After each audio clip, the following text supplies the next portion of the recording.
সাহাবী বললেন, ইয়া রাসূলুল্লাহ, ইয়া হাবিবাল্লাহ, আপনি আমার জন্য কি দোয়া করলেন? আপনি যে দোয়া করলেন আমি তো চাইছিলাম বিপরীতটা। আমি তো চেয়েছিলাম আপনি আমার জন্য এমন ভাবে দোয়া করবেন, আল্লাহ রাব্বুল আলামিন ইসলামের জন্য আমাকে কবুল করবেন।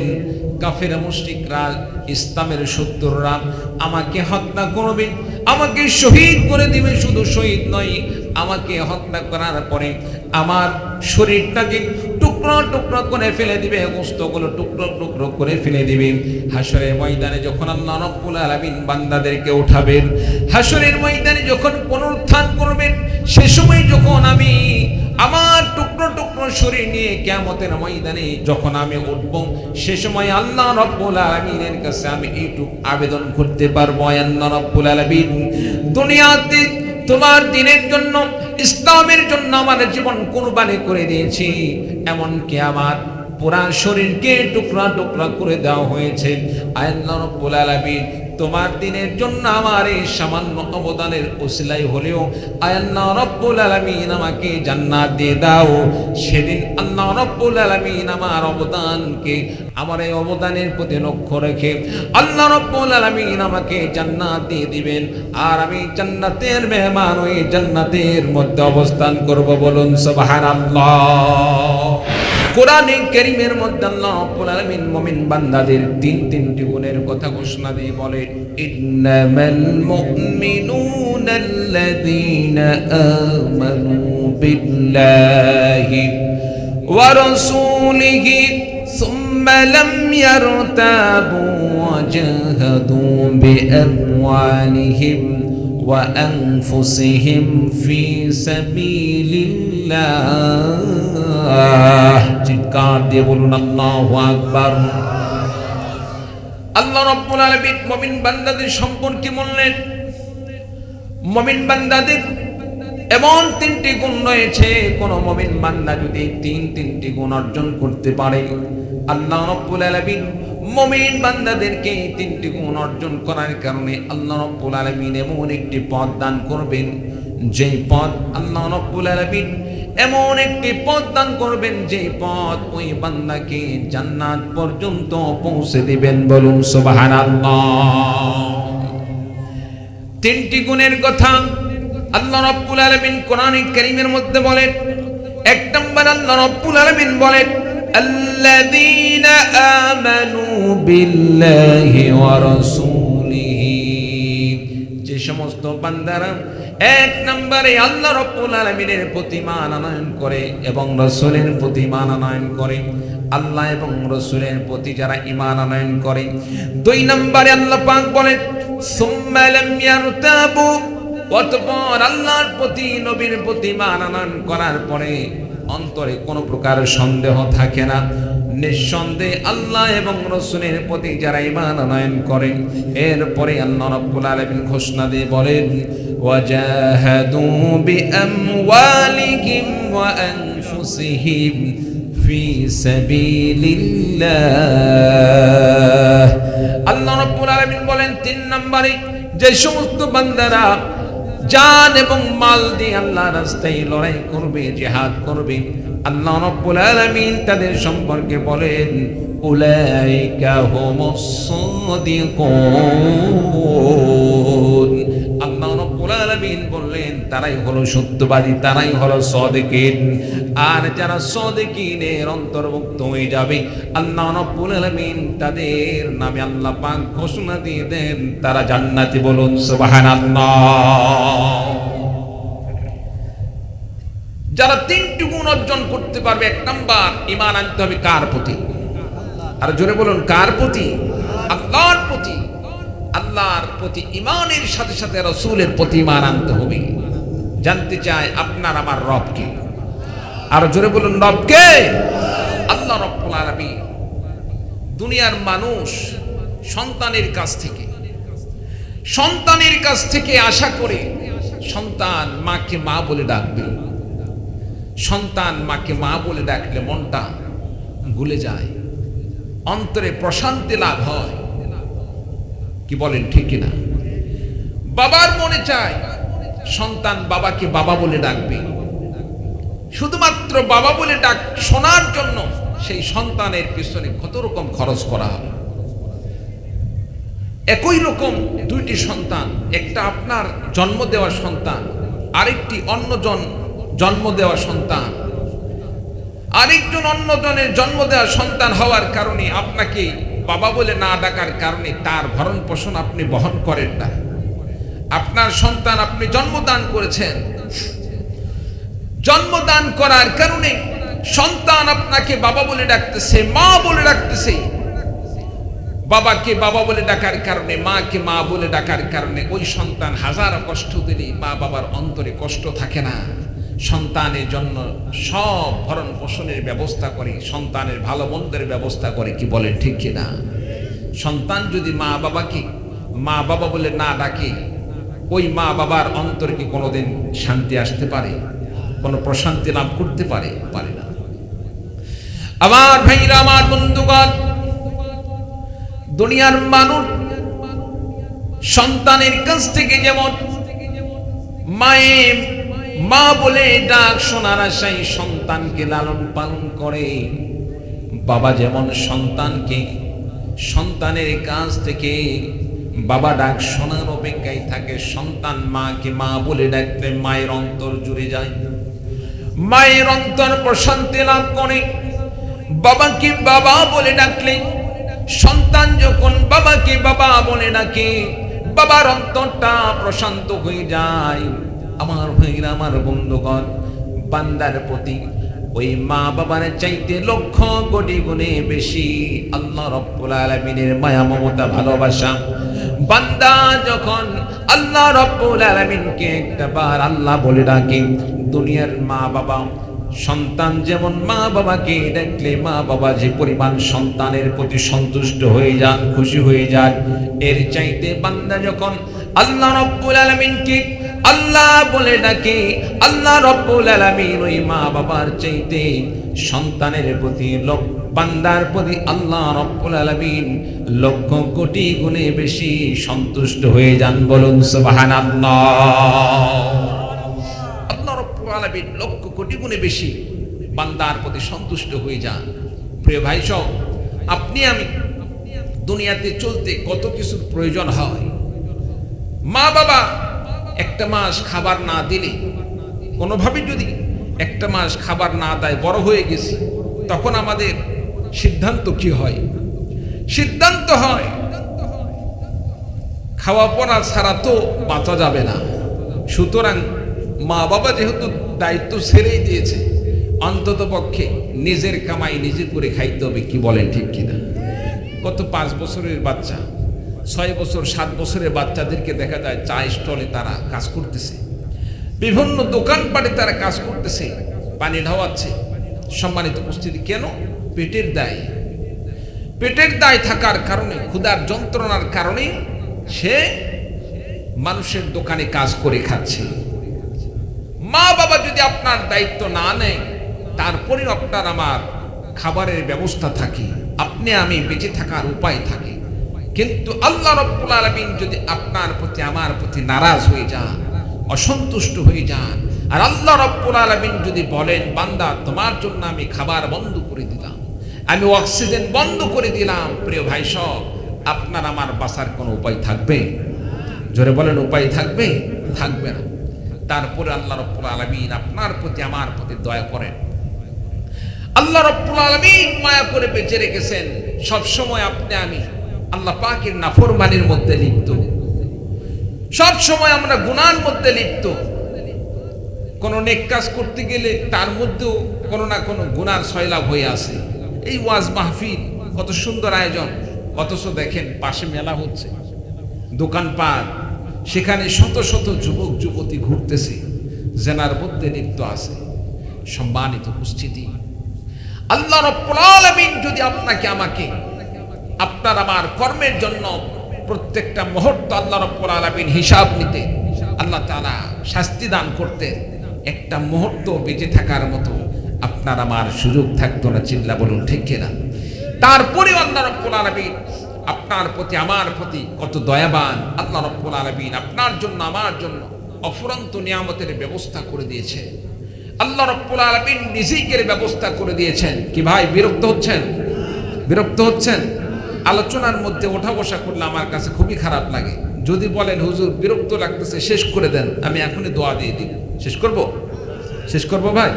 আচ্ছা, সম্মানিত উপস্থিতি, আল্লাহ রাব্বুল আলামিন আপনাকে আমাকে নাজ নিয়ামত দিয়ে ভরপুর করে রেখেছেন। আল্লাহ তাআলা কত সুন্দর সুন্দর রিজিকের ব্যবস্থা করে দিয়েছেন। আমরা গাছের দিকে তাকাই, আল্লাহ তাআলা নারকেল গাছে কত সুন্দর নারকেলের ব্যবস্থা করে দিয়েছেন। আপেল গাছে আল্লাহ তাআলা কত সুন্দর আপেলের ব্যবস্থা করে দিয়েছেন। আঙ্গুর গাছে আল্লাহ তাআলা কত সুন্দর আঙ্গুরের ব্যবস্থা করে দিয়েছেন। ফল ফুল খেয়ে যে আমাদের দিন পার হবে বিষয়টা এরকম নয়। বাঙালি আমরা ভাত খেয়ে অভ্যস্ত। চাউলের মধ্যে আল্লাহ তাআলা কত সুন্দর কত রকম চাউলের ব্যবস্থা করে দিয়েছে। মাছ গোস্ত ইত্যাদি কত সুন্দর ব্যবস্থা করে দিয়েছেন। সব কিছু আমরা খাই। সম্মানিত উপস্থিতি, এরপরেও আল্লাহ রাব্বুল আলামিন এই মাছ গোস্ত এগুলো আপনি আমি যদি নাও খাই, মাছ গোস্ত এগুলো যদি নাও খাই, খাওয়া ছাড়াও দুই একদিন বাঁচা সম্ভব। কিন্তু আল্লাহ রাব্বুল আলামিন এমন একটি জিনিসকে আপনার জন্য আমার জন্য আল্লাহ তাআলা ফ্রি ব্যবস্থা করে দিয়েছেন। আল্লাহ তাআলা আপনার জন্য আমার জন্য ফ্রি সার্ভিস দিয়েছেন, যেটা কয়েক মুহূর্ত যদি আটকে রাখা হয় আপনি আমি বাঁচতে পারবো না। কি বলেন? এইরকম আল্লাহ দান করছেন কি করছেন না? আল্লাহ দান করেছেন। আচ্ছা বলুন তো দেখি, আপনি আমি মুখ দিয়ে তো ভাত খাই, তরকারি খাই, আরো কত কি দুনিয়ার জিনিস খাই। মুখের খাবার আগের দরকার নাকি নাকের খাবার আগের দরকার? জোরে বলেন। অনেকে না বুঝে বলতেছে হুজুর মুখের খাওয়া আগে দরকার, কারণ সে সবসময় খাওয়ার উপরে থাকে, খাওয়া ছাড়া কিছু বোঝে না। কি বলেন? এরকম আছে না? নাই প্রিয় ভাই, সব মুখ দিয়ে আপনি যদি 2-4 ঘন্টা নাও খেয়ে থাকেন বাঁচতে পারবেন। একদিন না খেয়ে থাকলেন, 2 দিন না খেয়ে থাকলেন, বাঁচবেন। কিন্তু আপনার নাককে যদি বন্ধ করে দেওয়া হয়, নাক দিয়ে যে আপনি আমি অক্সিজেন গ্রহণ করি, এই অক্সিজেনটাকে যদি আল্লাহ রাব্বুল আলামিন কুদরতি ভাবে বন্ধ করে দেন, আপনি আমি কিন্তু বাঁচার মতো আর কোনো সুযোগ থাকবে না। চিল্লা বলুন ঠিক কিনা? আল্লাহ তাআলা মাছ মাংস ইত্যাদি এগুলোর চাইতে আল্লাহ রাব্বুল আলামিন আপনার জন্য আমার জন্য বেশি ফ্রি করে দিয়েছেন অক্সিজেনের ব্যবস্থা। চিল্লা বলুন সুবহানাল্লাহ। কেমন আল্লাহ তাআলা অক্সিজেন আপনার জন্য আমার জন্য ফ্রি করে দিলেন, আর অক্সিজেনের কেমন প্রয়োজন। বন্ধুরা আমার, আরবের একজন মুরব্বী লোক ছিল। মুরব্বী লোক হঠাৎ করে অসুস্থ হয়ে পড়লেন। অসুস্থ হয়ে পড়ার পরে দেখা গেল মুরব্বী লোকটাকে হাসপাতালে নিয়ে যাওয়া হলো। হাসপাতালে নিয়ে যাওয়ার পরে 3 দিন পার হয়ে গেল, সেখানে তাকে অক্সিজেনের মাধ্যমে তাকে চিকিৎসা করা হচ্ছে। 3 দিন পরে যখন সুস্থ হয়ে গেল, হাসপাতাল থেকে যখন তাকে রিলিজ দেওয়া হবে, এমন সময় তার সামনে হাসপাতালের একটি বিলের কাগজ পেশ করা হলো। যেই কাগজের মধ্যে উল্লেখ করা আছে, লেখা আছে, সেখানে লেখা দেখা গেল যে 3 দিন পর্যন্ত অক্সিজেন গ্রহণ করার কারণে 3 দিনে 30,000 টাকা তার খরচা এসেছে, বিল উঠেছে। সম্মানিত উপস্থিতি, মালিক বললেন অক্সিজেন বাবদ আপনাকে 30,000 টাকা দান করতে হবে। এবার মুরব্বী লোক চিন্তার মধ্যে পড়ে গেলেন, আহারে 3 দিন পর্যন্ত এখানে থাকার কারণে যদি আমাকে এখানে 30,000 টাকা দান করতে হয়, আল্লাহ তাআলার কত বড় কুদরত। আল্লাহ তাআলা আমাকে 3 দিন কেন, আল্লাহ রাব্বুল আলামিন বছরের পরে বছর আমাকে বিনা পয়সায় অক্সিজেনের ব্যবস্থা করে রেখেছেন। একটা দিন আল্লাহ রাব্বুল আলামিন আমার কাছে থেকে আল্লাহ রাব্বুল আলামিন 1 টাকাও চান নাই। চিৎকার দিয়ে বলুন সুবহানাল্লাহ। আমার ভাইরা, আমার বন্ধুগণ, মুরব্বী লোকটি হাউমাউ করে কান্না শুরু করলেন। মনে মনে তিনি চিন্তা করতে লাগলেন, 3টি দিনের জন্য যদি আমাকে 30,000 টাকা দিতে হয়, এই মনে করে তিনি কান্না করতেছেন। ওই দিক থেকে হাসপাতালের মালিক তিনি বুঝতে পেরেছেন সম্ভবত মুরব্বীর কাছে টাকা পয়সা নাই। টাকা পয়সা না থাকার কারণে এত বিশাল একটি বিলের কাগজ দেখার কারণে তার ভিতরে একটি ভয় আতঙ্ক তৈরি হয়ে গিয়েছে, টাকা না দিলে তো আমার হাসপাতাল থেকে বাড়িতে যাওয়ার সুযোগ নেই। হয়তোবা মুরব্বী লোক এই জন্য কান্না করতেছে। হাসপাতালের লোকটি মালিকটাই বাদ মুরব্বীকে বললেন, চাচাজি বুঝতে পেরেছি আপনার টাকার সমস্যা, টাকা না দিতে পারার কারণে আপনার কান্না এসেছে। সম্ভবত আপনার টাকা না থাকার কারণে আপনি কান্না করছেন। আমি সিদ্ধান্ত নিলাম আপনি মুরব্বী মানুষকে, আপনার জন্য আমি 3 দিনে 30,000 টাকা যে বিল এসেছে আমি হাসপাতালের পক্ষ থেকে আপনার জন্য আমি এটা মওকুফ করে দিলাম। বলুন সুবহানাল্লাহ। মুরব্বী লোকটি বললেন, আসলে মূলত টাকা না থাকার কারণে আমি কান্না করি নাই। হয়তোবা মনে করেছেন আমার কাছে টাকা না থাকার কারণে টাকা দিতে পারবো না, এই জন্য আমি কান্না করছি। মূলত বিষয়টা এরকম নয়। মূল কারণটা হলো, আমার কান্না করার মূল কারণ হলো, আমি যখন আমার সামনে 3 দিন পর্যন্ত অক্সিজেন গ্রহণ করার জন্য যখন 30,000 টাকার বিলের কাগজটি দেখতে পাইলাম, দেখার সঙ্গে সঙ্গে আমার অন্তরের মধ্যে একটি প্রশ্ন আসলো, দুনিয়াতে 3 দিন পর্যন্ত এই স্বাভাবিকভাবে অক্সিজেন গ্রহণ না করে সাধারণত চিকিৎসার মাধ্যমে 3 দিন পর্যন্ত অক্সিজেন গ্রহণ করার জন্য যদি দুনিয়ার এই সামান্য অক্সিজেনের মাধ্যমে যদি 30,000 টাকা বিল আসে, আল্লাহ রাব্বুল আলামিন যিনি আমাকে জন্ম আল্লাহ পাক সৃষ্টি করার পর থেকে এখন পর্যন্ত আল্লাহ রাব্বুল আলামিন আমাকে প্রত্যেকটা মুহূর্তের ব্যবস্থা করে দিয়েছে, ঠিক তেমনি ভাবে মুখে আল্লাহ তাআলা জিহ্বা দান করেছেন। আচ্ছা মনে করেন স্টেজের সামনে আমি 10 আইটেমের দামি দামি খাবার রেখে দিলাম। খাবার রাখার পরে দুনিয়ার যতই আপনার প্রযুক্তি আসুক না কেন, অত্যাধুনিক যন্ত্রপাতি আসুক না কেন, সেগুলো দিয়ে যদি আমি স্বাদ নির্ণয় করতে চাই কোনটার কি স্বাদ, এটা কি কোনো দুনিয়ার মেশিনে স্বাদ নির্ণয় করে দেখাইতে পারবে? জোরে বলেন, পারবে? পারবে না। কিন্তু আল্লাহ রাব্বুল আলামিন বান্দাকে এমন একটি জিহ্বা দান করলেন, দুনিয়ার যে কোনো খাবারকে যখন বান্দার জিহ্বার সামনে তুলে ধরা হয়, বান্দার জিহ্বাতে দেওয়া হয়, জিহ্বা দেওয়ার সঙ্গে সঙ্গে আল্লাহ রাব্বুল আলামিন কোন ফলের কি স্বাদ দান করেছেন, কোন খাবারের কি স্বাদ দান করেছেন, জিহ্বার মাধ্যমে প্রত্যেকটা খাবারের স্বাদ সে নির্ণয় করতে পারে। বলুন সুবহানাল্লাহ। এরপরেও আমরা যদি আল্লাহ তাআলার কৃতজ্ঞতা স্বীকার না করি, আল্লাহ পাকের শুকরিয়া আদায় না করি, আখিরাতে আল্লাহ রাব্বুল আলামিনের কাছে আপনাকে আমাকে সেখানে গ্রেফতার হতে হবে কি হবে না? আল্লাহ পাকের আযাবে গ্রেফতার হতে হবে কি হবে না? আল্লাহ পাক আমাদের সকলকে তওবা করে সৎপথে আসার মতো তৌফিক দান করুন। সকলে বলে আল্লাহুম্মা আমিন। আপনাদের সামনে যে আয়াতটি তেলাওয়াত করছি, 1 নাম্বার মুমিন বান্দার গুণ হচ্ছে আল্লাযীনা আমানু বিল্লাহি ওয়া রাসূলিহি। ঈমান আনতে হবে কার প্রতি? জোরে বলেন, আল্লাহ এবং আল্লাহর রাসূলের প্রতি। সুম্মা লাম ইয়ারতাবু, 2 নম্বরে অন্তরে সন্দেহ থাকা যাবে না। ঈমান আনলাম, মুখ দিয়ে বললাম আল্লাহকে মানলাম, রাসূলকে মানলাম, আর অন্তরের মধ্যে নিয়ে আসি আল্লাহ তো খাওয়ায়, ঠিক আছে, সাথে সাথে খাজা বাবাও খাওয়ায়, এইরকম কিছু সন্দেহ রোগের লোক দুনিয়াতে আছে না নাই? আছে না নাই? সম্মানিত উপস্থিতি, এইরকম সন্দেহ করা যাবে না। বান্দার সবকিছুর ফয়সালা করার মালিককে আল্লাহ পাক। আল কদরি খাইরিহি ওয়া শাররিহি মিনাল্লাহি তাআলা ওয়াল বা'স বা'দাল মাউত। বান্দার সকল কল্যাণ অকল্যাণ সব কিছু একমাত্র ফয়সালা হয় কার পক্ষ থেকে? আল্লাহ পাকের পক্ষ থেকে। তাহলে অন্তরে কোনো সন্দেহ রাখা যাবে না।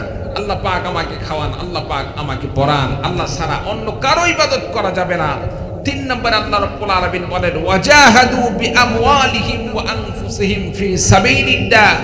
জান-মাল দিয়ে আল্লাহর রাস্তায় জিহাদ করতে হবে। কোন বান্দা যদি জান-মাল নিয়ে আল্লাহ রাব্বুল আলামিনের রাস্তায় জিহাদ করে, আল্লাহ রাব্বুল আলামিন তাকে সাদিকিনের অন্তর্ভুক্ত করে দেন, আল্লাহ পাক তাকে জান্নাতের মেহমান বানিয়ে দিবেন। চিৎকার দিয়ে বলুন সুবহানাল্লাহ। বন্ধুরা আমার, আল্লাহ রাস্তায় জিহাদ করতে হবে, জান মালকে আল্লাহ রাস্তায় কাজে লাগাইতে হবে। কেমনে জান মালকে আল্লাহ রাস্তায় কোরবানি করব? সাহাবায়ে কেরামদের যদি জীবনে আপনি আমি সাহাবায়ে কেরামদের জীবনে পড়ি, সাহাবায়ে কেরামদের জীবনে পড়ি, সাহাবায়ে কেরামদের জীবন আমরা সন্ধান করি, তাদের জীবনে পড়ে যদি সেখান থেকে শিক্ষা গ্রহণ করি, তাহলে আপনার আমার স্পষ্ট বুঝে আসবে কিভাবে আল্লাহ রাস্তায় জানমাল কুরবানি করতে হয়।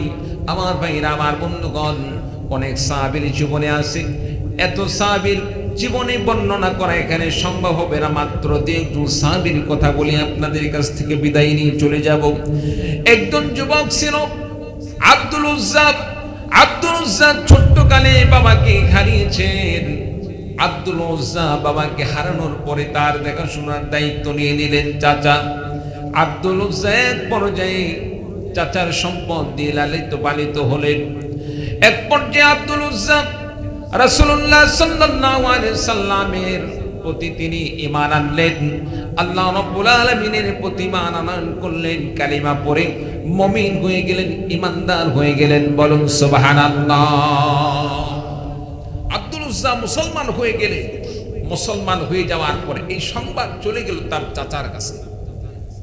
চাচার কাছে যখন খবর গেল, সংবাদ গেল, চাচা বলল, আব্দুল উজ্জা তুমি নাকি আমাদের বাপদাদার ধর্ম ছেড়ে দিয়েছ, ইসলাম গ্রহণ করেছ, মুহাম্মদের ধর্ম গ্রহণ করেছ। আব্দুল উজ্জা বললেন, চাচা শুধু শোনাই নয়, শুধু শোনাই নয়, আমি তো চাই আপনি আমার সাথে সাথে আপনিও সাক্ষী দিবেন, আপনিও সাক্ষী দিয়ে ঈমানদার হয়ে যাবেন। বলুন সুবহানাল্লাহ।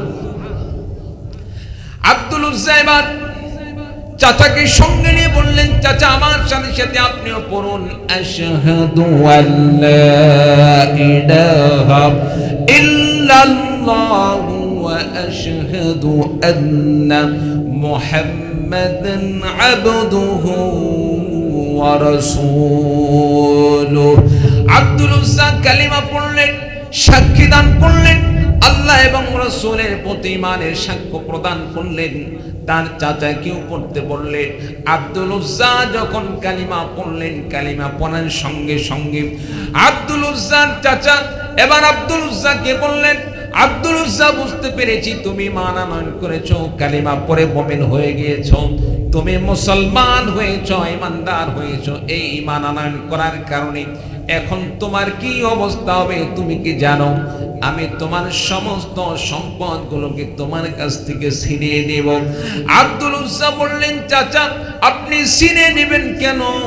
ঈমান আনয়ন করুন, ঈমান আনার কারণে, ঈমান গ্রহণ করার কারণে যদি আপনি আমার সম্পদকে ছিনিয়ে নিতে চান, তবে আপনার জন্য আমি ঘোষণা দিয়ে দিলাম, আমার সম্পদ ছিনিয়ে নিতে হবে না। ঈমান এনেছি, ঈমান ছাড়বো না। প্রয়োজনে আপনার সমস্ত সম্পদগুলোকে স্বেচ্ছায় আপনার কাছে আমি ফিরিয়ে দেব। বলুন সুবহানাল্লাহ।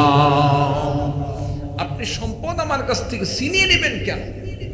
আপনাকে সম্পদ কেড়ে নিতে হবে না, ছিনিয়ে নিতে হবে না।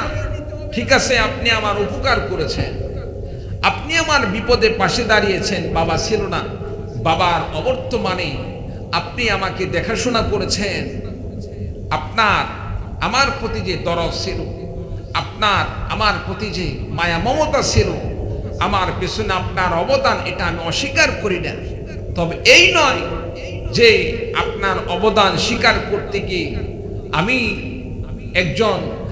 একজন মানুষ হিসাবে আমার বিবেক থাকা সত্ত্বে সঠিক রবকে পাওয়ার পরে, রবের পরিচয় পাওয়ার পরে রবকে ভুলে গিয়ে আপনার প্রতি আমি আনুগত্য স্বীকার করব, আল্লাহকে আল্লাহ বলে না মেনে আপনার কথা মেনে নিব, এটা আমার দ্বারা সম্ভব নয়। চিৎকার দিয়ে বলুন সুবহানাল্লাহ। আপনার সম্পদ আপনাকে আমি ফিরিয়ে দেব। বিরক্ত হচ্ছেন ভাই? সম্মানিত উপস্থিতি, আব্দুল উজ্জাকে এবার চাচা থাপ্পড় মারলেন, জমিনে পড়ে গেল। আব্দুল উজ্জাকে বললেন, তোমার যে পরনের পোশাক আছে সেই পোশাকটাও খুলে দিতে হবে। আব্দুল উজ্জা তার গায়ের যে পোশাক ছিল, মনে করেন একটি শার্টটি খুলে দিলেন। এক পর্যায়ে চাচা বলল, শুধু শার্ট নয়, তুমি যে প্যান্ট পরে আসো, লুঙ্গি পরে আসো, এটাও তো আমার টাকায় কিনা। তোমার এই প্যান্টটাও খুলে দিতে হবে। আব্দুল উজ্জা চিন্তা করলেন কোন কাফের মুশরিক যেন এই কথা বলতে না পারে। আমি ঈমান আনয়ন করার পরে কোন কাফের মুশরিকদের হেল্প নিয়ে আমি চলেছি, আর এটাকে সে বারবার খোঁটা দেবে, অন্তত পক্ষে এই কাজটা যেন না হতে পারে। আব্দুল উজ্জা তার চাচা পোশাক খুলে নেওয়ার জন্য যখন তাকে বলল, সঙ্গে সঙ্গে তার প্যান্টটাও খুলে দিল। বলুন সুবহানাল্লাহ। আব্দুল উজ্জা যুবক ছেলে উলঙ্গ অবস্থায় মার কাছে দৌড় মেরে চলে গেলেন। বাড়িতে গেলেন, বাড়িতে গিয়ে দরজায় নক করলেন, মা দরজা খুলে দিলেন। মা দরজা খুলে দেওয়ার পরে লক্ষ্য করে দেখলেন যুবক সন্তান আব্দুল উজ্জা উলঙ্গ অবস্থায় দরজার সামনে দাঁড়ানো। মা মুহূর্তের মধ্যে চক্ষুটা অন্যদিকে ফিরালেন, চক্ষুটা ঢেকে ফেলে দিলেন। চিন্তার মধ্যে পড়ে গেলেন যুবক সন্তানের হঠাৎ করে এমন অবস্থা হওয়ার কারণটা কি, হঠাৎ করে এমন দৃশ্য হওয়ার কারণ কি। মা সন্তানকে বললেন, বাবা তোমার এই অবস্থা কেন? আব্দুল উজ্জা বললেন, মা আমি তাওহীদের ধর্ম গ্রহণ করার কারণে, একত্ববাদের ধর্ম গ্রহণ করার কারণে, সত্য ধর্ম গ্রহণ করার কারণে আমার চাচা আমার সম্পদ ছিনিয়ে নিয়েছে। শুধু সম্পদ ছিনিয়ে নাই, আমার পরনের পোশাক পর্যন্ত খুলে নিয়েছে, লুঙ্গি পর্যন্ত খুলে নিয়েছে। মা একটি কাপড় দাও, একটি কাপড় যদি তোমার কাছে থাকে সেই কাপড়টা দাও। কাপড়টা পরিধান করে আমার সিদ্ধান্ত, আমি সিদ্ধান্ত নিয়েছি দুনিয়ার কোনো জায়গায় যদি আমার জায়গা না হয়, বিশ্বনবীর কাছে আমি দৌড় মেরে চলে যাব। আমার এইটুক আত্মবিশ্বাস রয়েছে, রাহমাতুল লিল আলামিন বিশ্বনবী তার দরবার থেকে আমাকে মাহরুম করবেন না। বলুন সুবহানাল্লাহ। মাটি কাপড়ের টুকরা দান করলেন। আব্দুল উজ্জা সেই কাপড়কে দুই টুকরা করলেন, দুই টুকরো করে একটি চাদরের মতো পরলেন আর একটি লুঙ্গির মতো পরলেন। পরে শীতের কনকনা রাতে তিনি মদিনায় রওনা হলেন।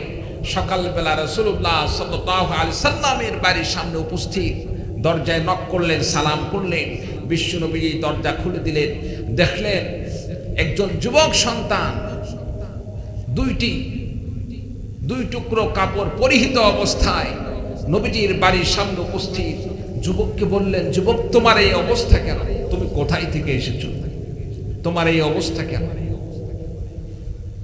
যুবক বললেন, ইয়া রাসূলুল্লাহ, ইয়া হাবিবাল্লাহ, ইসলাম গ্রহণ করার কারণে আমার সমস্ত সম্পদকে ছিনিয়ে দেওয়া হয়েছে। শুধু সম্পদ নয়, এমনকি আমার পরনের পোশাক পর্যন্ত খুলে দেওয়া হয়েছে। আমার গায়ে যে শার্ট ছিল শার্ট খুলে নেওয়া হয়েছে, আমার পরনের প্যান্ট পর্যন্ত খুলে নেওয়া হয়েছে। মায়ের কাছ থেকে একটি কাপড়ের টুকরা নিয়ে দুফাল দিয়ে আমি পরিধান করে আপনার দরবারে এসেছি। এইটুক আত্মবিশ্বাস নিয়ে এসেছি। দুনিয়ার কোন জায়গায় যদি গিয়ে জায়গা না হয়ে আশ্রয় না হয়, আপনি বিশ্ব নবীর কাছে আসলে আমি আশ্রয় পাবো। বলুন সুবহানাল্লাহ। বিশ্ব নবী এবার বাড়ির ভিতরে গেলেন, গিয়ে নিজের পরিহিত দুটি জুব্বা নিয়ে এসে আব্দুল উজ্জাকে দান করলেন। যুবক এই পোশাকগুলো তুমি পরে নাও। আব্দুল উজ্জা পোশাক পরিধান করলেন। শীতের সময় পোশাকটি যখন বিশ্ব নবীর পরিহিত সেই জুব্বাটি পরলেন, পরার মাধ্যমে আব্দুল উজ্জা অনেকটা প্রশান্তি লাভ করলেন। এবার রাসূলুল্লাহ সাল্লাল্লাহু আলাইহি সাল্লাম যুবককে বললেন, যুবক তোমার নাম কি? তোমার নাম কি? যুবক বললেন, আব্দুল উজ্জা। বিশ্বনবী বললেন, দুনিয়ার কোন মানুষের নাম আব্দুল উজ্জা হতে পারে না, কারণ উজ্জা মানুষ কোনোদিন উজ্জার গোলাম হতে পারে না। আব্দুল মানে হচ্ছে গোলাম। আব্দুল মানে কি? গোলাম। দুনিয়ার কোন মানুষ লাত, উজ্জা ইত্যাদি এই সমস্ত প্রতিমার কোনোদিন গোলাম হতে পারে না। মানুষ একমাত্র গোলামিয়াত করবে কার? জোরে বলুন, কার? আল্লাহ পাকের। এই জন্য রাসূলুল্লাহ সাল্লাল্লাহু আলাইহি সাল্লাম আব্দুল উজ্জাকে বললেন, আব্দুল উজ্জা শোনো, আমি বিশ্বনবী তোমার জন্য সিদ্ধান্ত নিলাম, আজকে থেকে তোমার নাম আব্দুল উজ্জা থাকবে না। তোমার নাম আমি নির্ধারণ করে দিলাম, এমন একটি নাম আল্লাহ রাব্বুল আলামিনের কাছে দুইটি নাম সবচেয়ে বেশি পছন্দ। এক নম্বরে হলো আব্দুল্লাহ, দুই নম্বরে হলো আব্দুর রহমান। এই দুইটি নামের এক নাম্বার নাম আব্দুল্লাহ। এই নাম তোমার জন্য আমি নির্ধারণ করে দিলাম, বলুন সুবহানাল্লাহ। আজ থেকে তোমার নাম হলো আব্দুল্লাহ।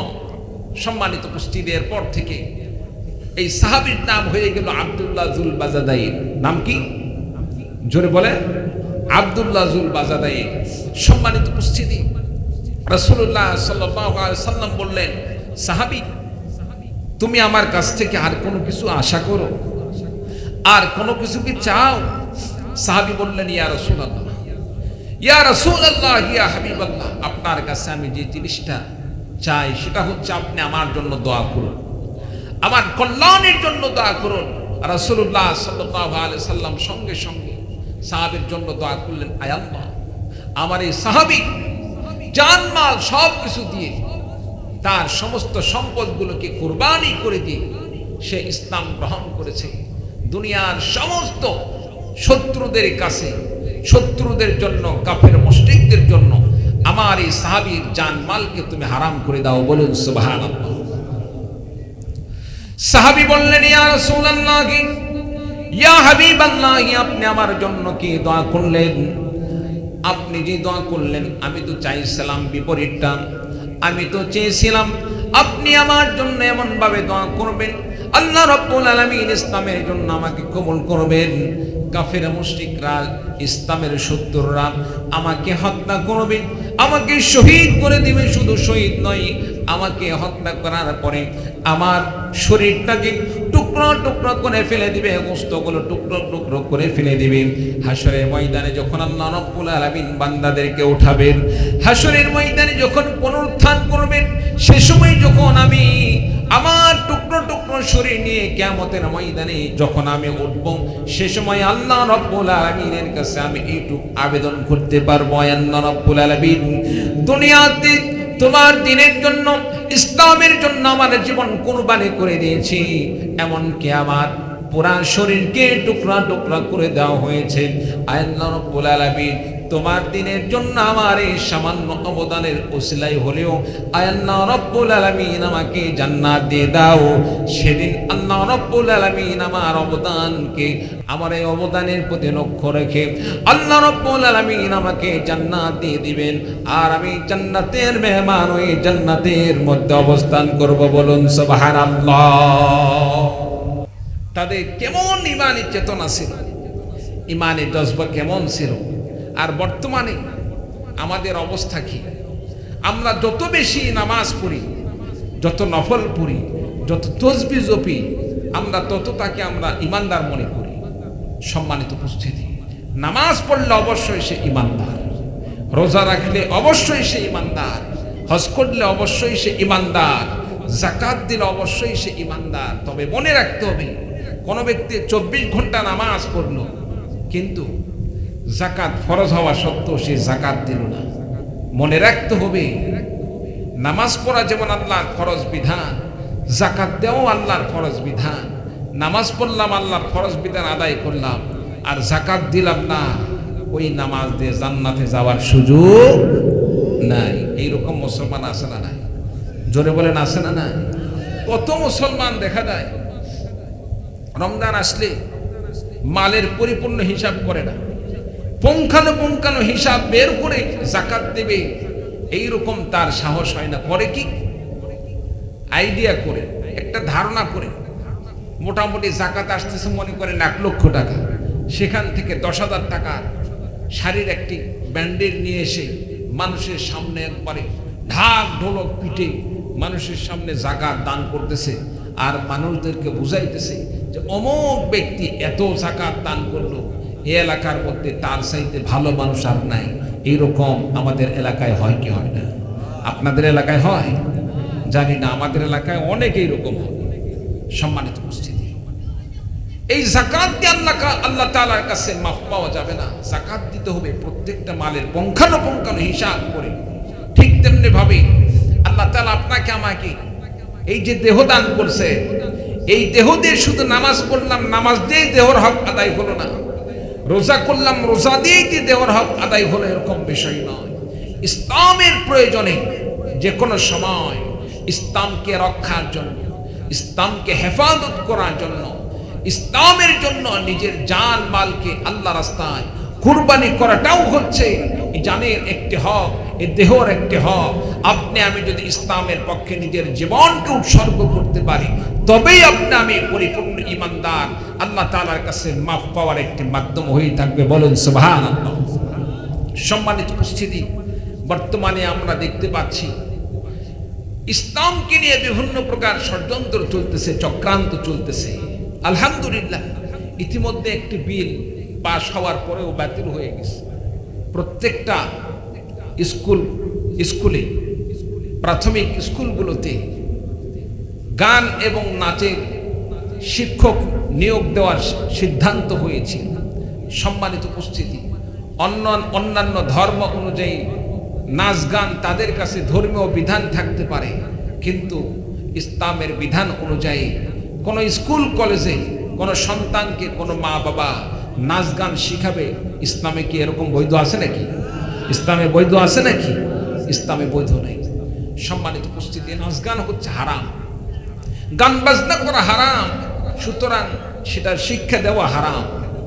আপনার আমার 95% মুসলমান, এই মুসলমানের কাছ থেকে ট্যাক্স ভ্যাট নিয়ে আপনার আমার সন্তানকে কোরআন শিক্ষা বাদ দিয়ে যারা নাচ গান শিক্ষা দেওয়ার ব্যবস্থা করেছিল, অন্তত পক্ষে তারা বাংলাদেশের জন্য তারা দেশপ্রেমিক হতে পারে না, তারা দেশের 1 নাম্বার শত্রু। চিৎকার দিয়ে বলো ঠিক কিনা? এই সমস্ত ষড়যন্ত্র বাতিল হয়ে গিয়েছে। আরো অনেক ষড়যন্ত্র আসবে, তবে মনে রাখতে হবে আপনি আমি মুসলমান, যেভাবে নামাজ পড়ি, রোজা রাখি, হজ করি, যাকাত দেই, ঠিক তেমনি ভাবে ইসলাম বিরোধী কোন আইন পাশ করতে গেলে আপনাকে আমাকে জান মাল দিয়ে, রক্ত দিয়ে সর্বাত্মকভাবে প্রতিহত করতে হবে। ইসলামের জন্য যদি রক্ত দিতে হয়, জীবন দিতে হবে, রক্ত দিতে হবে, জীবন দিতে হবে। ইসলামের জন্য যদি রক্ত এবং জীবন দিতে হয়, কোন কোন ভাই জান মালকে আল্লাহ রাস্তায় কুরবানি করতে রাজি আছেন? দুহাত তুলে আল্লাহকে দেখিয়ে দিন। লিল্লাহি তাকবীর, লিল্লাহি তাকবীর। বা সাত্তামান। আল্লাহ পাক আমাদের সকলকে কবুল করুন, আমিন। সম্মানিত উপস্থিতি, সাহাবী আব্দুল্লাহ রাসূলুল্লাহ সাল্লাল্লাহু আলাইহি সাল্লামের কাছে বললেন, ইয়া রাসূলুল্লাহ, ইয়া হাবিবাল্লাহ, আপনার কাছে আমার আবেদন, আপনার কাছে আমার যে দাবি, আপনি একটু আমার জন্য এই দোয়া করবেন যে আল্লাহ রাব্বুল আলামিন যেন আমার জানমালকে আল্লাহ রাস্তায় কুরবানি করার তৌফিক দান করেন, আল্লাহ রাস্তায় আমার জানমালকে কবুল করে নেন। বিশ্বনবী বললেন, সাহাবী শোনো, তোমার নিয়ত যদি এরকম হয়ে থাকে, নিজের জান মালকে আল্লাহ রাস্তায় কুরবানি করে দেওয়া, তোমার জীবনকে আল্লাহ রাস্তায় উৎসর্গ করে দেওয়া, তোমার দেহকে আল্লাহর জন্য টুকরা টুকরা করে দেওয়ার জন্য যদি তোমার নিয়ত হয়ে থাকে, তবে আমি বিশ্বনবী তোমার জন্য এই কথাই বলতে পারি, প্রত্যেকটা বান্দা যা নিয়ত করে থাকে আল্লাহ রাব্বুল আলামিন তার নিয়ত অনুযায়ী আল্লাহ রাব্বুল আলামিন তাকে কবুল করে থাকেন।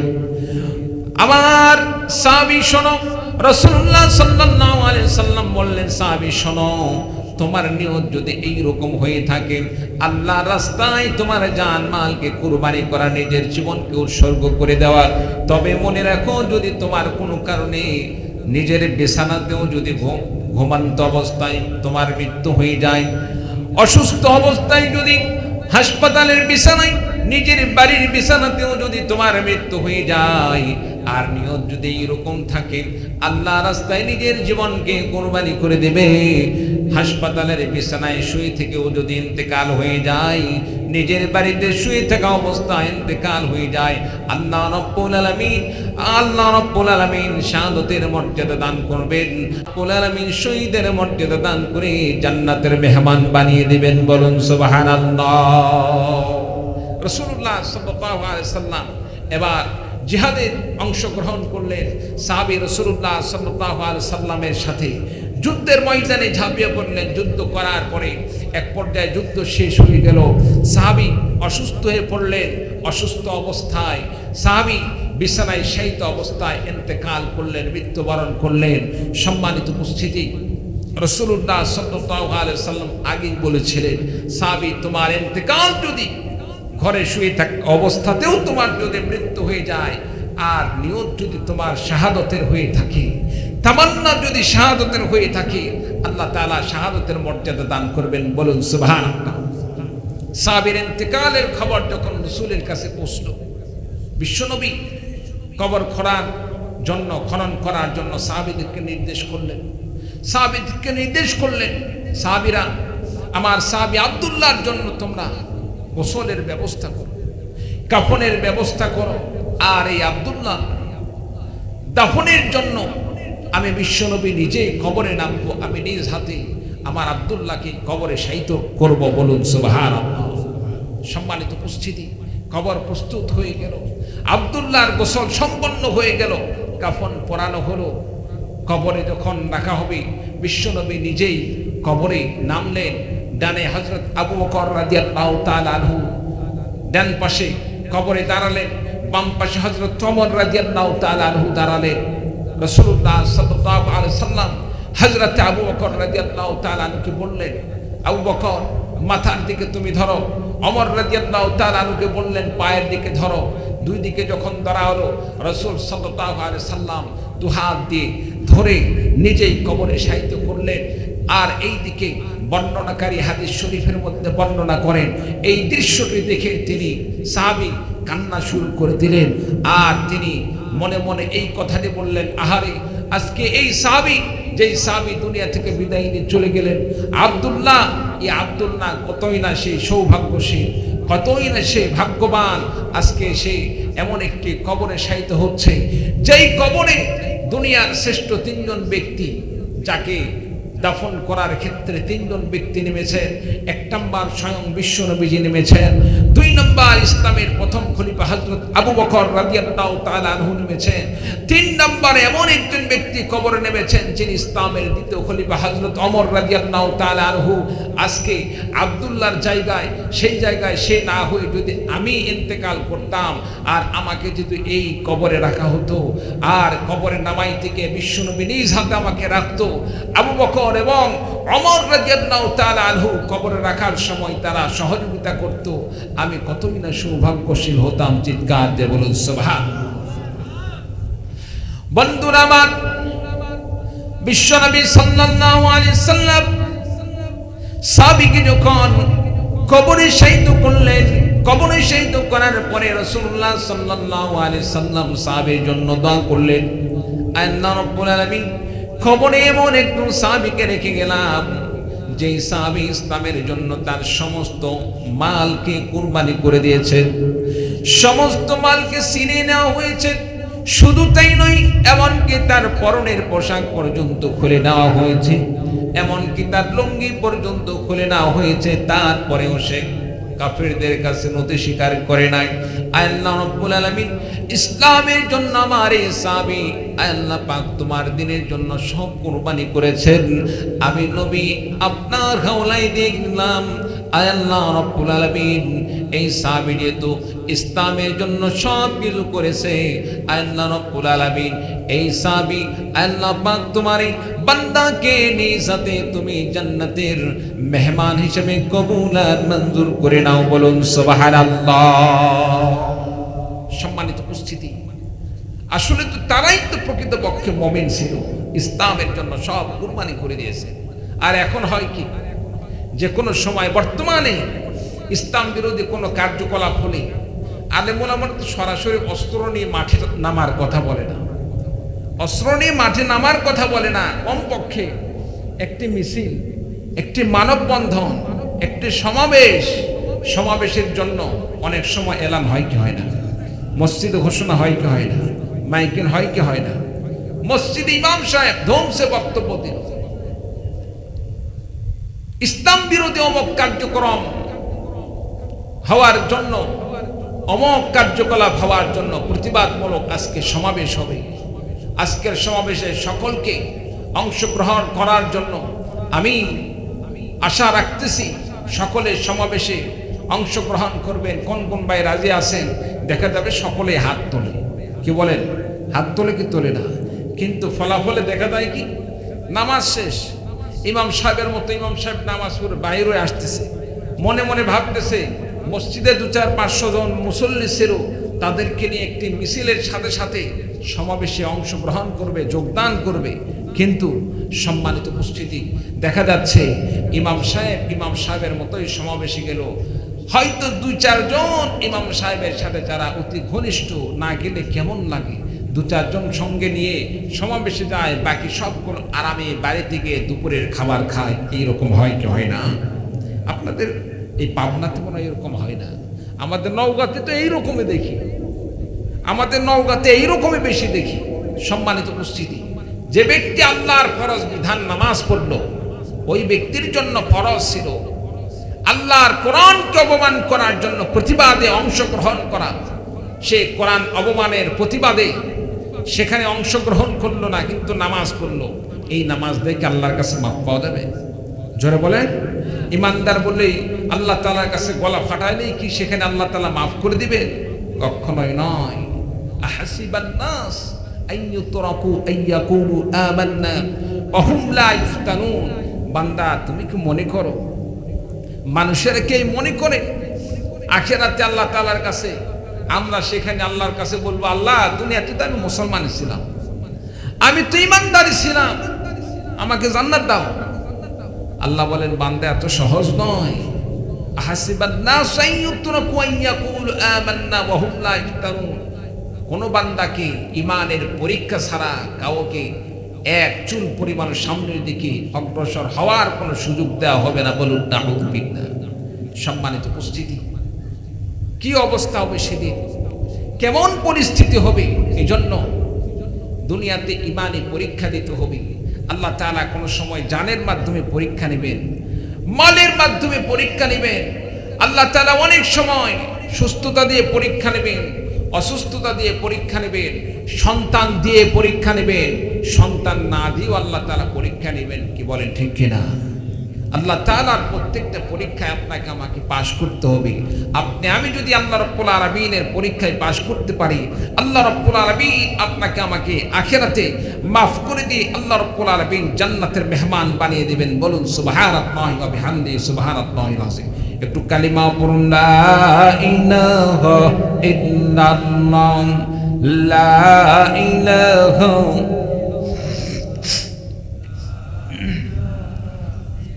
لا إله إلا الله، لا إله إلا الله، لا إله إلا الله، لا إله إلا الله،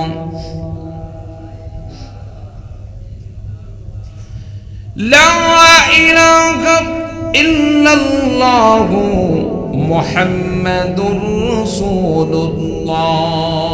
সকলে বলি সাল্লাল্লাহু আলাইহি ওয়াসাল্লাম। প্রিয় ভাই সব, আজকে তাফসীরুল কোরআন মাহফিল কিসের উদ্যোগে? কবরস্থানের উদ্যোগে। তার মানে এই কবরে আপনার আমার কত আত্মীয় স্বজন দুনিয়া থেকে বিদায় নিয়ে চলে গেছে। কারো বাবা, কারো মা, কারো ভাই, কারো দাদা, কারো দাদি ইত্যাদি আজকে সেই কবরস্থানে শুয়ে আছে। এক সময় আপনাকে আমাকেও তাদের মতো সেই কবরে আপনাকে আমাকেও যেতে হবে। কি বলে ঠিক কিনা? আপনাকে আমাকে কবরে যাইতে হবে না? আমরা সকলেই কবরের যাত্রী। তো সম্মানিত উপস্থিতি, সেই কবরের জন্য আমি কি করলাম?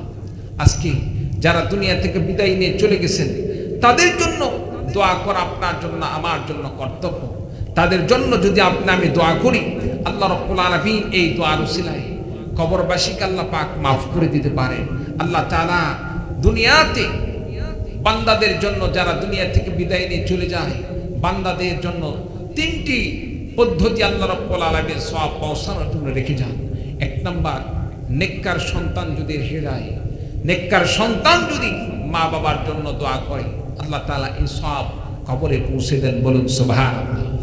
2 নাম্বার, রাসূলুল্লাহ সাল্লাল্লাহু আলাইহি সাল্লাম বলেন, কোন বান্দা যদি দুনিয়াতে সদকায়ে জারিয়ার কাজ করে যায়, যেমন যে সমস্ত মানুষরা নিজের অর্থায়নে রাস্তাঘাট ঠিক করে দেয়, একটি কালভার্ট, একটি ব্রিজের ব্যবস্থা করে দেয়, রাস্তায় চলতে অন্ধকার একটি লাইটের ব্যবস্থা করে দেয়, কোন একটি জায়গায় দেখা যাচ্ছে পানির ব্যবস্থা নাই, একটি পানির ব্যবস্থা করে দেয়, আল্লাহ তাআলা এর সওয়াব যতদিন পর্যন্ত মানুষটা পানি পান করবে তার এই কাজের মাধ্যমে উপকৃত হবে, ততদিন পর্যন্ত আল্লাহ তাআলা তার কবরে সওয়াবটুকু দান করবেন, বলুন সুবহানাল্লাহ।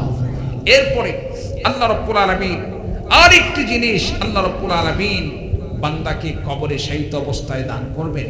যারা দুনিয়াতে এলেমের খেদমত করে গেছেন, একটি বই লিখে গেছেন, ইসলামী বই, মানুষের সেবামূলক বই, কোরআন হাদিসের শিক্ষা, যারা দুনিয়াতে বই লিখে গেছেন, মানুষদেরকে এলেম শিক্ষা দান করেছেন, সন্তানদেরকে এলমে দিন শিক্ষা দান করেছেন, এই এলেমের খেদমত যতদিন পর্যন্ত চলতে থাকবে আল্লাহ রাব্বুল আলামিন ততদিন পর্যন্ত কবরে আল্লাহ রাব্বুল আলামিন বান্দার জন্য সওয়াবের ব্যবস্থা করে দিবেন, বলুন সুবহানাল্লাহি ওয়া বিহামদিহি সুবহানাল্লাহিল আযীম।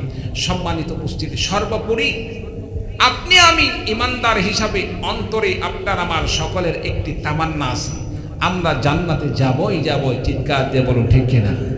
আল্লাহ তাআলার কাছে আমাদের এই আশা আছে, আল্লাহ তাআলা আমাদেরকে ক্ষমা করে দিবেন, আল্লাহ পাক মাফ করে আমাদেরকে জান্নাত দান করবেন। কারণ আমরা অনুতপ্ত হয়েছি, আমরা গুনাহ করেছি, গুনাহ থেকে আমরা আল্লাহ পাকের কাছে তওবা করছি। আল্লাহ রাব্বুল আলামিন বান্দার তওবাকে আল্লাহ পাক কবুল করেন, বান্দাকে মাফ করে দেন। সম্মানিত উপস্থিতি, রাসূল সাল্লাল্লাহু আলাইহি সাল্লাম হাদিস শরীফের মধ্যে বলেছেন, যে ব্যক্তি তওবা করলো, আত-তাইবু মিনাজ যামবি কামান লা যামবা লাহু, যে ব্যক্তি গুনাহ থেকে তওবা করলো, তওবাকারী ব্যক্তি আল্লাহ রাব্বুল আলামিনের কাছে এত কবুল হয়ে যায়, আল্লাহ পাকের কাছে এত প্রিয় হয়ে যায়, আল্লাহ রাব্বুল আলামিন তওবাকারীকে এত মাফ করে দেন যেন বান্দার অতীতে কোনো গুনাহ ছিল না, বলেন সুবহানাল্লাহ। গুনাহ থেকে তওবা করার দরকার আছে না নাই? জোরে বলুন, আছে না নাই? কিভাবে তওবা করব? তওবা করতে হবে এভাবে, আমি যে গুনাহটা করেছিলাম সেই গুনাহ থেকে আমাকে সর্বপ্রথম সেই গুনাহকে আমাকে ঘৃণা করতে হবে। আমি এত বড় গুনাহ করছি, এটা কেমন কথা, এই গুনাহ আমি কেমনে করলাম, আর জীবনে এই গুনাহ করব না। এই রকম অন্তরে সেই গুনাহ সম্পর্কে ঘৃণা জন্মাইতে হবে, সেই গুনাহ থেকে নিজেকে বিরত থাকতে হবে, আর আল্লাহ তাআলার কাছে মাফ চাইতে হবে। বান্দা যদি আল্লাহ তাআলার কাছে তওবা করে, রাসূল সাল্লাল্লাহু আলাইহি সাল্লাম বলেন, আত-তাইবু মিনাজ যামবি কামান লা যামবা লাহু, যে ব্যক্তি আল্লাহ তাআলার কাছে তওবা করলো, আল্লাহ রাব্বুল আলামিন সে বান্দার সমস্ত গুনাহ খাতাকে মাফ করে দিবেন, বলুন সুবহানাল্লাহি ওয়া বিহামদিহি সুবহানাল্লাহিল আযীম। শুধু মাফ নয়, আল্লাহ রাব্বুল আলামিন তওবাকারী সম্পর্কে বলেন, ইল্লা মান তাবা ওয়া আমানা ওয়া আমিলা আমালান সালিহান ফাউলাইকা ইউবাদদিলুল্লাহু সাইয়্যাতিহিম হাসানাত। আল্লাহ রাব্বুল আলামিন বলেন, যে বান্দা তওবা করলো, ইল্লা মান তাবা ওয়া আমানা ওয়া আমিলা আমালান সালিহা, যে বান্দা যে বান্দি গুনাহ থেকে তওবা করলো, তওবা করার পরে আল্লাহর প্রতি ঈমান আনয়ন করলো, ওয়া আমিলা আমালান সালিহা, ঈমান আনয়নের সাথে সাথে সৎ আমলগুলো করলো, গুনাহ ছেড়ে দিল, ওয়া আমিলা আমালান সালিহান ফাউলাইকা ইউবাদদিলুল্লাহু সাইয়্যাতিহিম হাসানাত। আল্লাহ রাব্বুল আলামিন বান্দার গুনাহ তো মাফ করবেন, শুধু বান্দার গুনাহ মাফ করবেন না, মাফ করে শুধু ক্ষান্ত হবেন না, বান্দার সমস্ত গুনাহ কাদাকে আল্লাহ রাব্বুল আলামিন নেকিতে পরিণত করে দিবেন, বলুন সুবহানাল্লাহ। মনে করেন সারা জীবন গুনাহ করলাম, গুনাহ করার পরে আল্লাহর কাছে তওবা করলাম, আল্লাহ পাক আপনাকে আমাকে মাফ করে দিয়ে আল্লাহ রাব্বুল আলামিন ফেরেশতাদেরকে বলবেন, ফেরেশতা তার গুনাহ শুধু মাফ নয়, যেগুলা গুনাহ আছে গুনাহগুলোকে সওয়াবে পরিণত করে দাও, বলেন সুবহানাল্লাহ। তওবা করলে লাভ না লস? জোরে বলেন। সম্মানিত উপস্থিতি, এই জন্য আমাদেরকে তওবা করতে হবে। আল্লাহ তাআলা আপনাকে আমাকে তওবার উসিলায় মাফ করে দিবেন, আল্লাহ তাআলা ক্ষমা করে দিবেন, আল্লাহ পাক জান্নাতের মেহমান বানিয়ে দিবেন, বলেন সুবহানাল্লাহি ওয়া বিহামদিহি সুবহানাল্লাহিল আযীম। সম্মানিত উপস্থিতি, আল্লাহ তাআলা আখিরাতে মুমিন বান্দাদেরকে আল্লাহ পাক নিজ কুদরতে ভাবে জাহান্নাম থেকে মুক্ত করবেন। অনেক মানুষ আমরা দুনিয়াতে গুনাহ করেছি কিন্তু ঈমান ছিল, আল্লাহকে মেনে নিয়েছি, নামাজ ঠিক মতো পড়তে পারি না, রোজা রাখতে পারে নাই, যাকাত দিতে পারে নাই, হজ করতে পারে নাই, কিন্তু অন্তরে বিশ্বাস আছে আল্লাহ তাআলা এক, আল্লাহর কোনো শরীক নেই, বিশ্বাস ছিল, রাসূলকে রাসূল বলে মেনে নিয়েছে। ঈমান কেমন জিনিস যদি আপনি বাস্তবে দেখতে চান, এখনই যদি এখানে কোনো ব্যক্তি এসে বলে আল্লাহকে নিয়ে কোনো প্রকার কটূক্তি করে, রাসূলকে নিয়ে কোনো প্রকার কটূক্তি করে, এখানে এমন যুবক ভাইকে পাওয়া যাবে, এমন আমার মুরব্বী বাবাজিকে পাওয়া যাবে যারা ঠিকমতো নামাজ পড়ে না, যারা রোজা রাখতে পারে না, যারা অন্যান্য আমল করতে পারে না, কিন্তু নবী রাসূলকে নিয়ে যদি কোনো প্রকার কটূক্তি করা হয়, গালমন্দ করা হয়, সেই যুবক আর বসে থাকতে পারে না। যুবকের টকবকে রক্তে সে আল্লাহ তাআলার ভালোবাসায় উজ্জীবিত হয়ে মুহূর্তের মধ্যে তার প্রতিবাদ করতে বাধ্য হবে, এমনকি হতে পারে তাকে মুহূর্তের মধ্যে দুনিয়া থেকে খতম করে দিতে পারে। চিল্লা বলুন ঠিক কিনা? এটাই হচ্ছে ঈমান। যে ব্যক্তি আল্লাহর ভালোবাসা নিয়ে আল্লাহকে নিয়ে কোনো কটূক্তি করলে প্রতিবাদ করে, নিজে ঠিক থাকতে পারে না, এটা ঈমান। আর এই ঈমান যদি এই প্রতিবাদের সাথে সাথে নামাজ, রোজা, হজ, যাকাত ইত্যাদি সমস্ত আমল করে, তাহলে সেই ঈমানটা আল্লাহ তাআলার কাছে ঈমানের মাত্রাটা বেশি। উচ্চাঙ্গের ঈমানদার আল্লাহ তাআলা তাদেরকে আরো বেশি মর্যাদা দান করবেন, বলুন সুবহানাল্লাহ। তবে যে সমস্ত বান্দারা ঠিকমতো আমল করতে পারলো না, ঈমান নিয়ে মারা গেল, আল্লাহ তাআলা কোনো না কোনো দিন তাকে জাহান্নাম থেকে মুক্ত করে জান্নাতে আল্লাহ তাআলা যাওয়ার ব্যবস্থা করে দিবেন, বলুন সুবহানাল্লাহ। আচ্ছা, আপনাদের কাছ থেকে জানতে চাই, আমরা কি সরাসরি জান্নাতে যেতে চাই, নাকি জাহান্নামে কিছুদিন থাকার পরে জাহান্নাম থেকে বের হয়ে জাহান্নামে শাস্তি ভোগ করার পরে জাহান্নাম থেকে বের করে জান্নাতে যেতে চাই? সরাসরি জান্নাতে যেতে চাই। কারণ দুনিয়াতে কোনো ব্যক্তিকে যদি বলা হয় সরাসরি ক্ষমতার চেয়ারে বসা, আরেকটা হচ্ছে 2 বছর জেলখানায় থাকার পরে চেয়ারে বসার সুযোগ। সমস্ত মানুষকে দেখা যাবে জেলখানার কথা কখনোই মুখেই নিতে চাবে না, সরাসরি ক্ষমতায় চেয়ারে যাওয়ার স্বপ্ন দেখবে। চিল্লা বলুন ঠিক কিনা? সবাই ভালো চায়। তো আল্লাহ রাব্বুল আলামিন যাদের দুনিয়াতে ঈমান ছিল, আল্লাহ তাআলা তাদেরকে মুক্ত করবেন। সর্বপ্রথম আল্লাহ তাআলা যাদেরকে জাহান্নাম থেকে মুক্ত করবেন, এই সমস্ত বান্দারা বের হয়ে এসে আল্লাহ তাআলার কাছে ঝগড়া করা শুরু করে দিবে। আয় আল্লাহ, জাহান্নামে তো আমাদের মতোই কিছু মানুষ দেখলাম, আমাদের মতোই তারা দুনিয়াতে নামাজ পড়তো, রোজা রাখতো, আজকে আপনি তাদেরকে জাহান্নাম দান করেছেন কেন? তাড়াতাড়ি তাদেরকে বের করেন, তাড়াতাড়ি জাহান্নাম থেকে মুক্ত করার ব্যবস্থা করেন। হাদিস শরীফের মধ্যে লেখা হয়েছে, যে আল্লাহ পাকের সাথে এমন তারা ঝগড়া করবে। ইবনে মাজাহ শরীফের মধ্যে হাদিসটি বর্ণনা করা হয়েছে।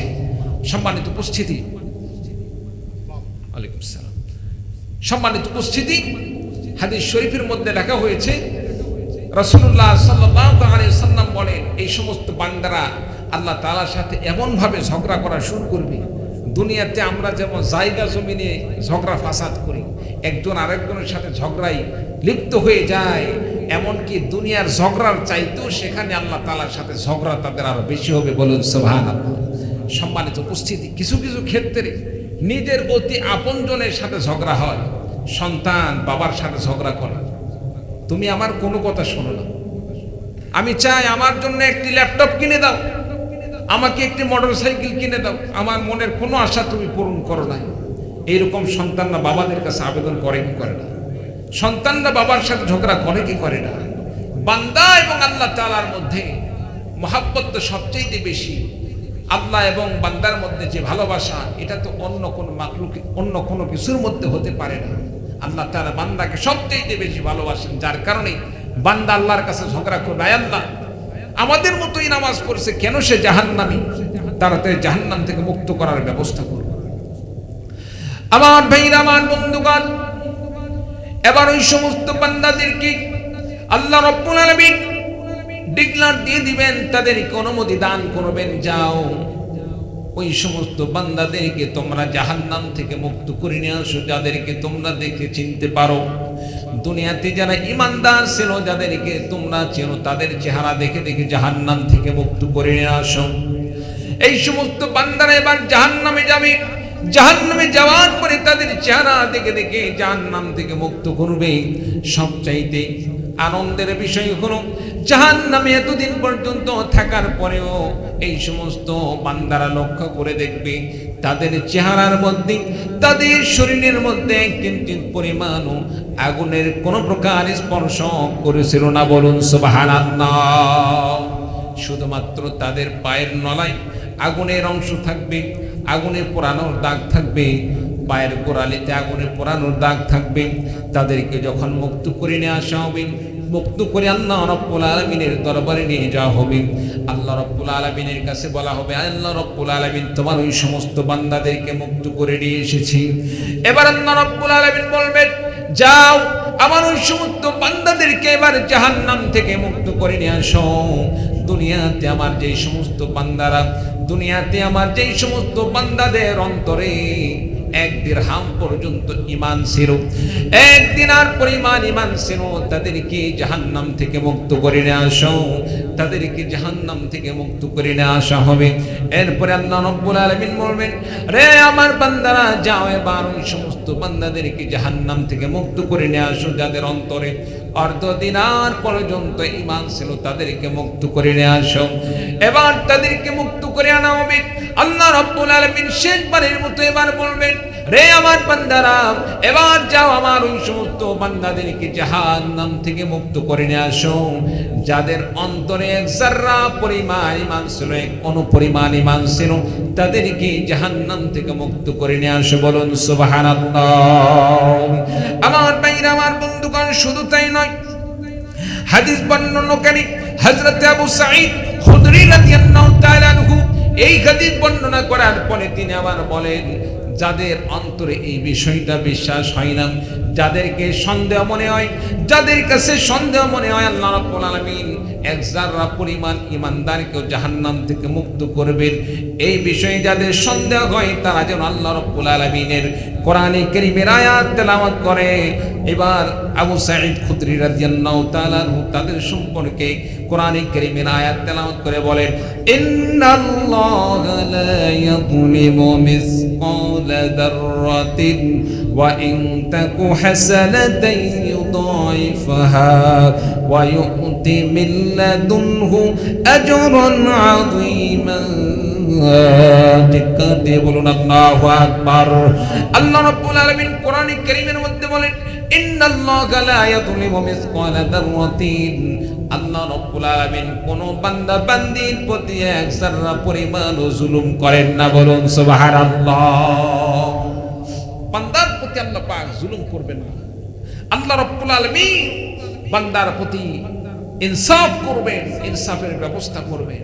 বরং বান্দার প্রতি আল্লাহ তাআলা দয়া করে গুনাহ থাকলেও মাফ করে দিতে পারেন। সুবহানাল্লাহ। বান্দার প্রতি কোনো জুলুম করবেন না। জুলুম কি? আমি গুনাহ করলাম একটা, শাস্তি হলো দুইটা গুনাহ, এটাকে বলা হয় জুলুম। আমি অপরাধ করলাম একটি।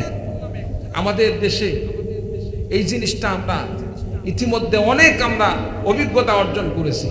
অত্র এলাকার অনেক রাজনৈতিক দলের ভাইয়েরা শুধুমাত্র রাজনৈতিক ভাবে প্রতিপক্ষ হওয়ার কারণে কোনো অপরাধ না থাকা সত্ত্বেও তাদেরকে বিভিন্নভাবে মামলা দিয়ে, এমনকি হত্যা মামলা, ধর্ষণ মামলা, বিভিন্ন প্রকার মামলা দিয়ে, সেটা ইসলামী দল হোক কিংবা অন্য কোনো মাজলুম দল হোক।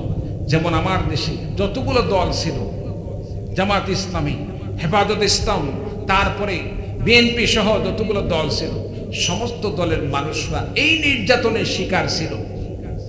তারা একটু রাষ্ট্র নিয়ে চিন্তা করতে গিয়ে একটি দলের বিরুদ্ধে কোনো কথা গেলে মুহূর্তের মধ্যে বিভিন্ন প্রকার মামলা দিয়ে, এক একজন ব্যক্তি দেখা যাচ্ছে 200-400 পর্যন্ত মামলা দিয়ে তাকে ফাঁসানো হয়েছে। সম্মানিত উপস্থিতি, এটা হচ্ছে জুলুম। এটা হচ্ছে জুলুম। একজন ব্যক্তিকে কিভাবে 200-400 মামলা দিয়ে তাকে ফাঁসানো যায়। সম্মানিত উপস্থিতি, রাসূলুল্লাহ সাল্লাল্লাহু আলাইহি ওয়াসাল্লাম ঘোষণা দিয়ে বলেন, আয-যুলমু যুলুমাতুন ইয়াউমাল কিয়ামাহ। আজকে যদি আমি জুলুম করি, অন্যায় করি, মানুষের প্রতি অত্যাচার করি, আখিরাতে এই জুলুমটা অন্ধকার হিসাবে দেখা দিবে, বলুন নাউযুবিল্লাহ। আজকে জুলুম করলে আখিরাতে সামনে আলো থাকবে না, আখিরাতে অন্ধকারের মধ্যে পড়ে যাব। সম্মানিত উপস্থিতি, বিরক্ত হচ্ছেন? শেষ করে দেব 2-10 মিনিটের মধ্যে। রাজি আছেন তো ইনশাআল্লাহ?